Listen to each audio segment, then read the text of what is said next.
ರಾಜ್ಯದಲ್ಲಿ ಅಸಮರ್ಥ ವಿಪಕ್ಷ ನಾಯಕ ಇದ್ರೆ ಅದು ಆರ್ ಅಶೋಕ್. ಬಿಜೆಪಿ ಅವರಿಗೆ ಗತಿ ಇರಲಿಲ್ಲ, ಅದಕ್ಕೆ ಆರ್ ಅಶೋಕ್ ಅವರನ್ನ ಆಯ್ಕೆ ಮಾಡಿದ್ದಾರೆ ಅಂತ ಪ್ರದೀಪ್ ಈಶ್ವರ್ ಅವರು ಹೇಳಿಕೆ ಕೊಟ್ಟಿದ್ದಾರೆ. ಬೆಂಗಳೂರಿನಲ್ಲಿ ಕಾಂಗ್ರೆಸ್ನ ಶಾಸಕ ಪ್ರದೀಪ್ ಈಶ್ವರ್ ಅವರು ಈ ರೀತಿ ಲೇವಡಿ ಮಾಡಿದ್ದಾರೆ. ಮೊದಲ ಬಾರಿಗೆ ಶಿವಪ್ಪ ಆಯ್ಕೆಯಾದ್ರು, ಬಂಗಾರಪ್ಪ ಕೂಡ ಆಯ್ಕೆಯಾದ್ರು. ನಮ್ಮ ಸಿಎಂ ಸಿದ್ದರಾಮಯ್ಯ ಕೂಡ ವಿರೋಧ ಪಕ್ಷದ ನಾಯಕರಾಗಿದ್ರು.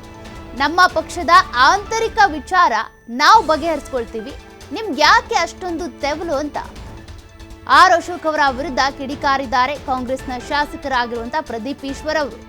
ಅಸಮರ್ಥ ವಿಪಕ್ಷ ನಾಯಕ ಅಂತ ಅಂದ್ರೆ ಅದು ಆರ್ ಅಶೋಕ್ ಅವರು ಅಂತ ಲೇವಡಿ ಮಾಡಿದ್ದಾರೆ ಪ್ರದೀಪ್ ಈಶ್ವರ್.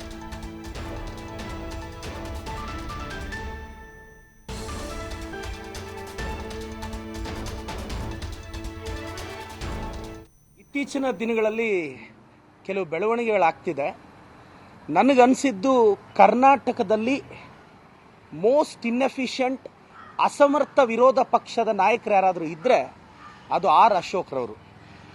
1962ಗಿಂತ ಮುಂಚೆ ನಮಗೆ ಅಧಿಕೃತವಾಗಿ ವಿರೋಧ ಪಕ್ಷದ ನಾಯಕರು ಅಂತ ನಮ್ಮ ವಿಧಾನಸಭೆಯಲ್ಲಿ ಇರಲಿಲ್ಲ.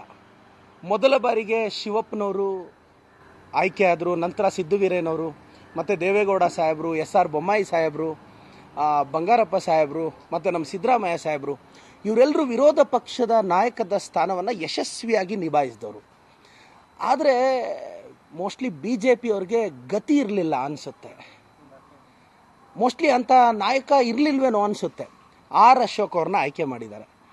ಆರ್ ಅಶೋಕ್ ಅವ್ರಿಗೆ ನಾನು ಕೇಳಕ್ಕೆ ಬಯಸ್ತೀನಿ, ಸರ್, ನಮ್ಮ ಪಕ್ಷದ ಆಂತರಿಕ ವಿಚಾರ ನಾವು ಬಗೆಹರಿಸ್ಕೊತೀವಿ, ನಿಮಗೆ ಯಾಕೆ ಸರ್ ಅಷ್ಟು ತೆವಲು? ನಮ್ಮ ಪಕ್ಷದ ಆಂತರಿಕ ವಿಚಾರ, ನಮ್ಮ ವರಿಷ್ಠರಿದ್ದಾರೆ, ನಮ್ಮ ನಾಯಕರಿದ್ದಾರೆ, ಅದನ್ನು ಬಗೆಹರಿಸ್ಕೊತೀವಿ.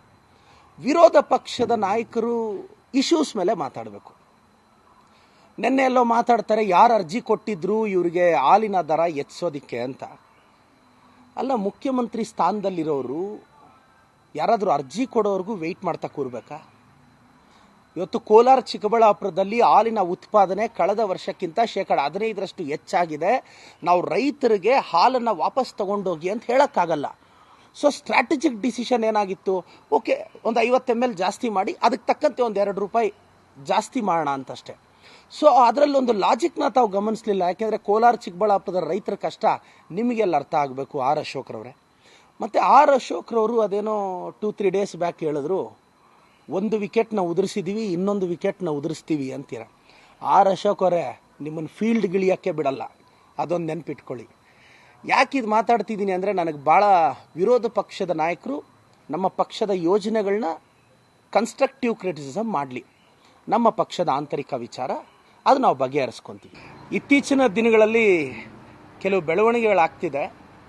ನನಗನ್ಸಿದ್ದು ಕರ್ನಾಟಕದಲ್ಲಿ ಮೋಸ್ಟ್